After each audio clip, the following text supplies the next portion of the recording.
button, apparently. Last but not least, and thank you, everybody, and hope that you're still all wide awake and listening. I've been asked by the chair to provide my assessment of the Australian market, in which Tabcorp is the market leader, and I'll cover some of the high-level trends, although Jenny did it so very well in her slides. And I'll then look at the competitive environment very briefly, the challenges that lie ahead for the racing industry in terms of really financial sustainability. And we've listened to the sort of the UK model that's under a lot of stress. We've listened to the PMU and certainly a lot of work they've got to get done. And I'll close by providing you with some insight into really how Tabcorp has repositioned itself in response to this evolving landscape. And we certainly anticipate more change and more change. Australia is one of the world's largest wagering markets and one of the world's leading racing jurisdictions. The Australian racing industry is also one of the best funded in the world, with a proven TAB partnership funding model. And now it's a model that delivered over $650 million from Tabcorp alone last year. And that's enabled the Australian racing industry to have world-class infrastructure, a robust integrity regime, and attractive levels of prize money.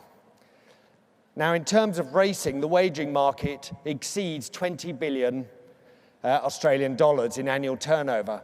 However, it's a market which hasn't grown in recent years in real terms. So from 2010 to 2013 financial years, the compound annual growth rate was only just over 1%, about 1.3%, which is well below inflation. And this is despite the influx of overseas operators and a heavy increase in marketing activity.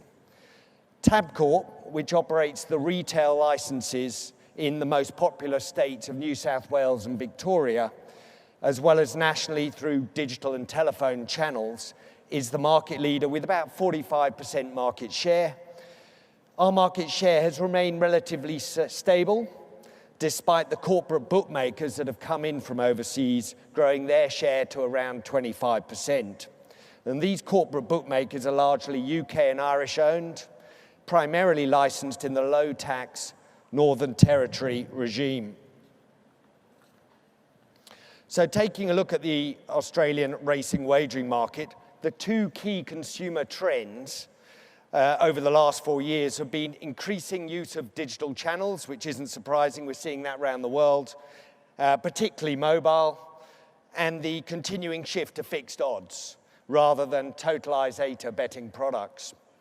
The growth in digital is not dissimilar to what is being experienced in other industries. The uptake of mobile devices and the convenience they offer the consumer means more and more people are now banking, buying, and betting on their mobile devices.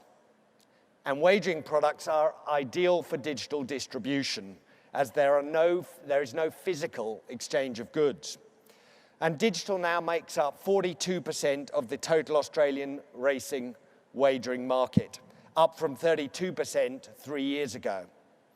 The shift has largely occurred at the expense of traditional telephone and retail betting channels. And the retail betting channel does, however, remain significant and makes up over 50% of our wagering, Tabcorp's wagering turnover, with the ability for the customer to use cash remaining a key competitive advantage for retail operators like Tabcorp. The growth in fixed odds has resulted in these products now accounting for 42% of racing wagering in Australia, up from 29% 3 years ago. Although historically the leading totalisator operator in Australia, Tabcorp is now also Australia's largest fixed odds bookmaker. And in 2013 financial year, we had a turnover of around 1.66 billion Australian dollars in fixed odds, and I would think next year will be north of 3 billion.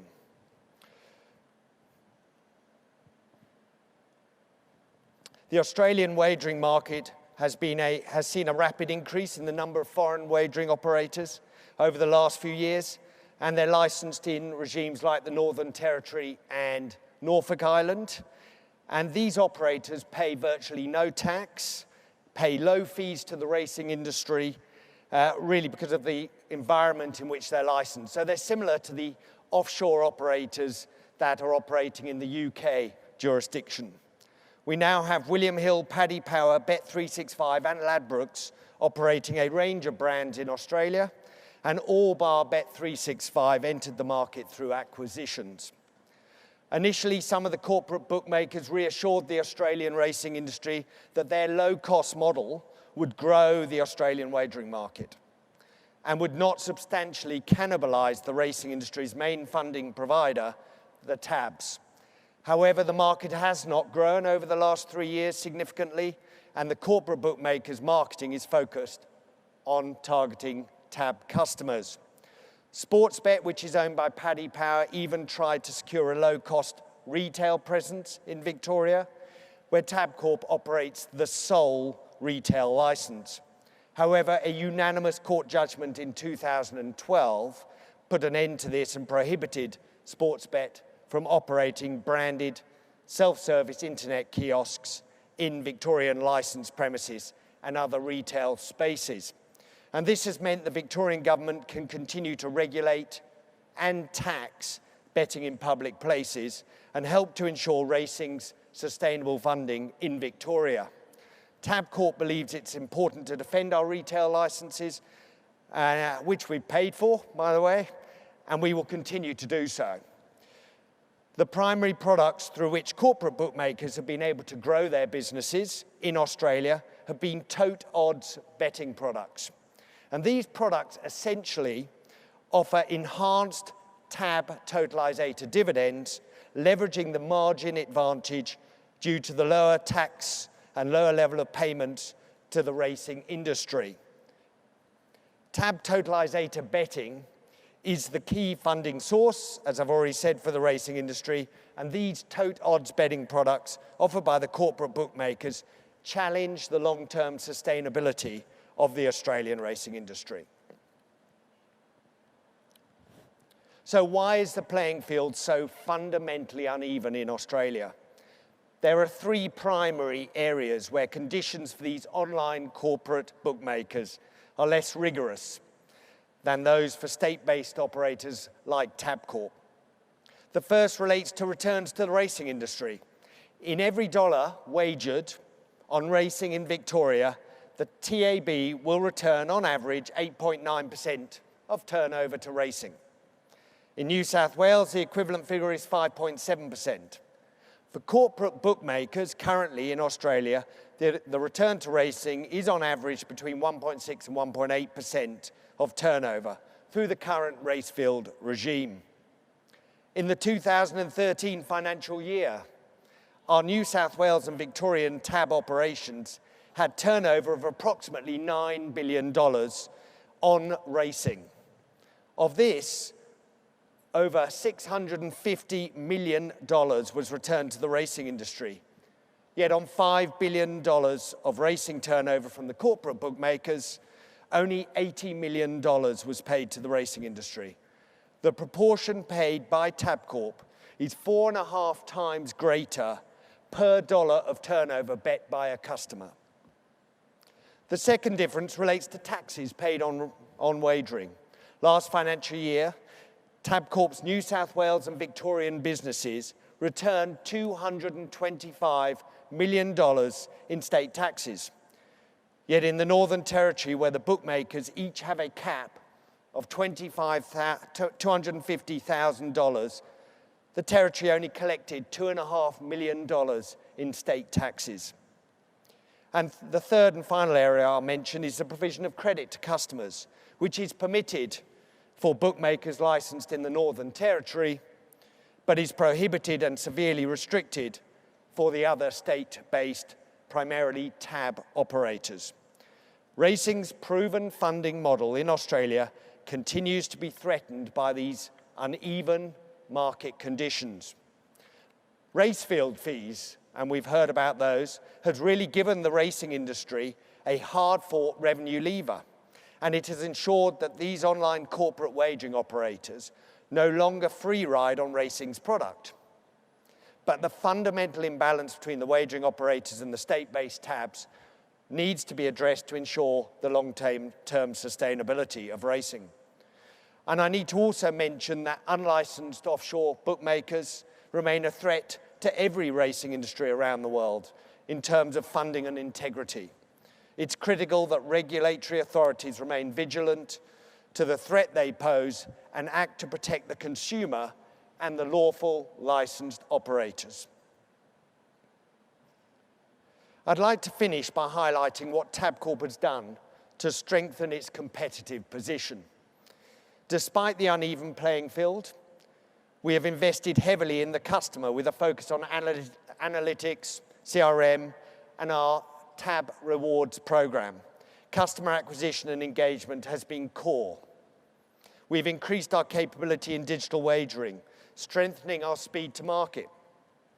We continue to invest in our multi-channel strategy, aiming to give the customer a consistent experience with the tab, whether they're betting in retail, outlet, on track, or on their mobile devices. And we've expanded our product range. As well as the operator of the country's largest totalisator pools, we are also now the country's leading fixed odds bookmaker. We've continued to be at the forefront when it comes to international wagering, through the expansion of commingling, through our Isle of Man wagering hub, PGI, and the expansion of Sky Racing World into the US. We are successfully marketing international racing to our customers. Our turnover on Hong Kong racing in Australia grew 10% last financial year, and we've achieved that growth despite the corporate bookmakers free riding on Hong Kong's product by not paying product fees to Hong Kong Jockey Club and offering fixed odds betting, including tote odds betting, on that product.